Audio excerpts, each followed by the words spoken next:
Welcome back. It's time for everyone's favorite sports debate here on Midco West End. Head-to-Head brought to you by Grand Falls Casino and Golf Resort. A quick rundown of the rules. We put two Midco personalities against each other. I ask up to 5 questions. They each have 30 seconds to prove their point. I decide who proved their point best, and I pick a winner. The first person to win 3 debates on the day is that day's champion. And today we begin the playoffs of our first round. This is actually the play-in game to see who moves on. So a lot at stake today. We're excited for it and going at it with a season on the line. It's a North Dakota tussle. Greg anchors up in West Fargo, and to his north, Marty Mueller in Grand Forks. We did a coin flip and Marty won. He has elected to go first. So, are you guys ready? Someone's season is going to end today.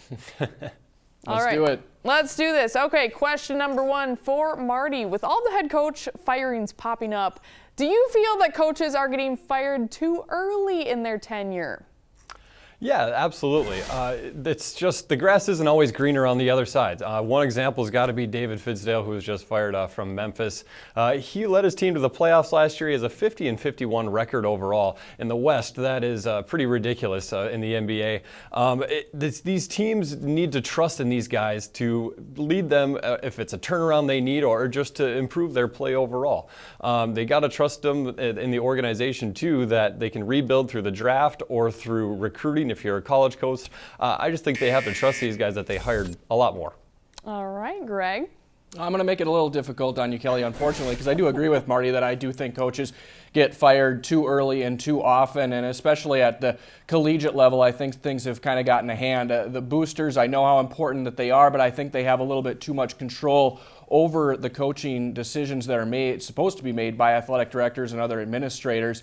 You take the University of Texas as a prime example of this. I think they fired Mack Brown a number of years ago, weren't happy with his performance, and how has it gone for the Longhorns since then? Not very good. I think they'd almost welcome Mack Brown back at this point.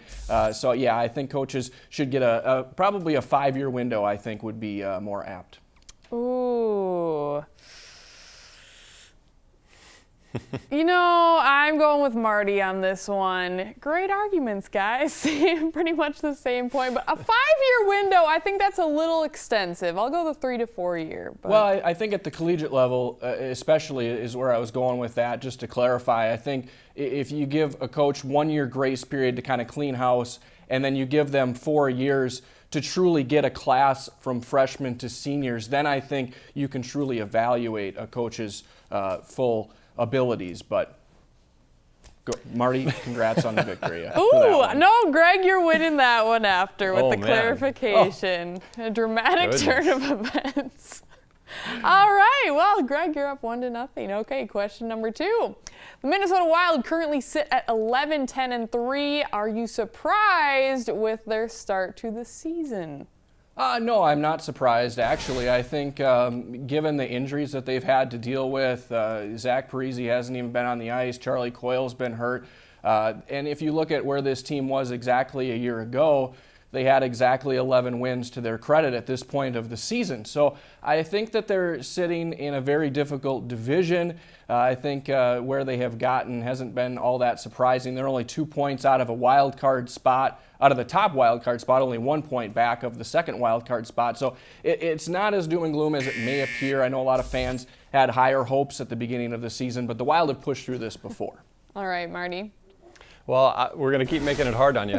I'm not at all surprised, and I'm the biggest Wild fan. They are just the best second and third line team in the league. They just don't have a exceptional talent that can push them over the edge like you look at some of these other teams having success do. They, like Greg said, they do get some guys back from injury, Coyle being one of them coming back from a broken leg, which will definitely help. And Zucker and Niederreiter have been really great. Can they keep that up? I really don't think so. I think the Wild are an average team, and they have been an average team for quite a while. The other teams around them have just gotten better. Man, who came up with these questions? Just kidding. I'm going to have to go with Marty. So, imagine that, all tied up at 1-1. All right, question number 3, to the football field, well, and the basketball court a little bit. Yesterday, LeBron James, yes, the LeBron James, said his favorite athlete to watch right now is Carson Wentz. Who's your favorite athlete to watch, guys? We'll start with Marty. Yeah, I'm going to have to keep it in the NHL and say Connor McDavid. This guy is absolutely electric. He can do some extraordinary things and absolutely drop jaws every single time he touches the puck. Nobody has ever seen explosiveness and speed like this guy has. He roasts defensemen wide all the time. It's insane to watch. If this is what the future of the NHL looks like with speed and skill like this, it's going to be pretty darn crazy to watch. Okay, well, Greg, what do you think? As far as the NHL goes, certainly Connor McDavid, I think, is worth the price of admission. But for my money's worth, I'm going to keep it on the gridiron and go with Russell Wilson. Yeah, he's a guy that plays for a team I like to root for. But I think when you consider what this guy can do in the clutch, what he does to avoid sacks, he had a move a couple weeks ago against the Arizona Cardinals that was just absolutely unbelievable. He frustrates defensive linemen each and every week trying to get a hold of this guy. He's cool under pressure, and you have to just love watching Russell Wilson at work.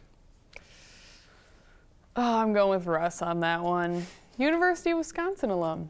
All right, so Greg, you are up A 2. whole pack of Badgers. Yeah.